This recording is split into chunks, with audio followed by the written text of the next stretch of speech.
In the Year of the Dragon is a game for 3 to 5 players that takes place over 12 rounds. Each round presents an event, usually negative, which the players must plan for or face potentially stiff penalty. Each round has 4 phases. In Phase 1, the players choose an action which can give them a bonus based on the persons they have living in their palaces. Person tiles are acquired during the second phase, and they also advance players on the turn order track when they are chosen. The third phase is when events occur. All these events are revealed to players at the start of the game. Famine, plagues, Mongol invasions, and taxes can cause a player to lose valuable person tiles. At the end of each round is the scoring phase, based on the number of palaces, court lady person tiles, and privileges. The game ends after 12 rounds, and players score extra points for person tiles, monks, and money.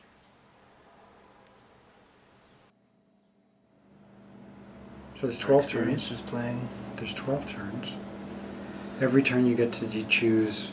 12 turns, 12 events basically. Right, that you have to plan for. It's not bad if you plan right. Yeah. You may not get as many, you may not get all the points, but or the most points, but at least you won't lose a guy. It'd be easy to make sure you don't have the fewest number of elements. But it depends when it happens too, because it can happen when you've got only guys people that you really need. Right. Then you lose a guy and you're messed up for the whole game. Yeah, well that's one of the things that I find difficult about this game is that it's so much. All you're doing is trying to avert disaster, and that's supposed to be fun for some reason. And I mean, it is kind of, but I mean, it's also the little all you're trying to do is minimize the damage that's going to happen to you at the end of the turn, every turn. You have to be willing Almost to sacrifice. Yeah. Because most games you work towards getting stuff, and then you most games are building games where you're creating, and this one is also a building game, but it's constantly being torn down too, which is a little on the frustrating side. It is interesting in the way the game works. I find is very interesting, and it's while you are constantly trying to minimize the damage that is going to be happening to you down the road. You can sometimes you can say, well, look, I know I'm going to lose out next turn, but I'm just going to make it so that I do really well on the turn after, on the disaster after that one, or the disaster after that one. Yeah, you have to plan really well. Yeah, you can look down the road and you can say, okay, I'm either going to try to have no damage on, or the minimum amount of damage on every single one, or I'll take a big hit here, but then I'll come out really far ahead on the next one. Yeah, because you can look far ahead and get the guys that can give you stuff right away. Yeah. Like rice, get a bunch of rice. And then you don't have to worry about Then you famine. can discard the guy. Yeah, then when the Mongols attack, you can, whatever, I don't need him anymore anyway. Yeah.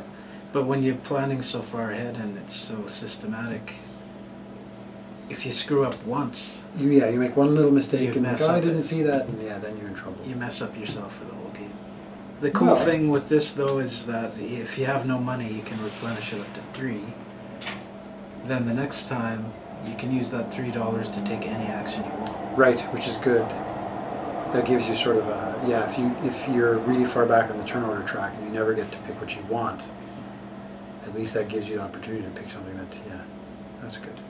Early on, you can take these favors, which accumulate your score. So the first time you get... At the beginning of the game, you get $6, so you can buy a big favor right away. Oh, I remember you doing that in one... Yeah, in the game that... It'll score for you every turn. Right, yeah. And there's only 2 of those. Then there's a bunch of small ones which cost $2. Right. It's also interesting how you can have as many temples as you want.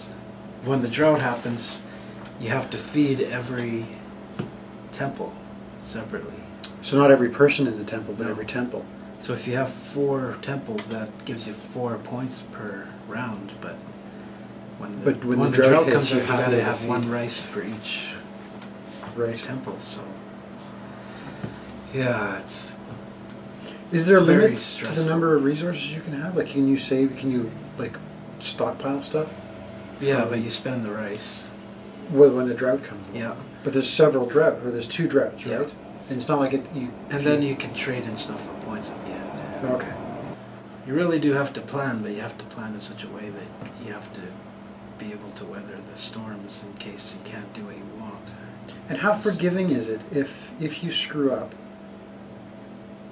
And or if you don't screw up, but you have a certain you start working towards something, and then someone keeps taking that role that you need. Like it just happens to always come up bunched with something else, and someone else keeps taking that, and you never really get a chance to. I mean, can you switch mid-game and change your strategy, or are you kind of toast? If you pick a strategy and you hold on to it too tightly, you can just mess yourself. Okay, so you do have to be flexible. You do have to be willing to recognize that, okay, this is not coming up. The cards, the roles aren't being... If you don't have a backup plan, then you're screwed. Okay, right. So that's good then. It's good that it allows for changing of strategies mid game. A guy came in once who we just set it up, and he wanted to play something, and he only played Monopoly and stuff like that. Wow. Okay. He never came back. He never. Oh, wow. So he didn't like it, is what you're saying. He said he did, but not enough to ever. He didn't know what was happening. We had to tell him. Right. What the best was. So what you're saying is this is not a good. It's not a gateway game. As they say, gateway. Yeah, not a good gateway game.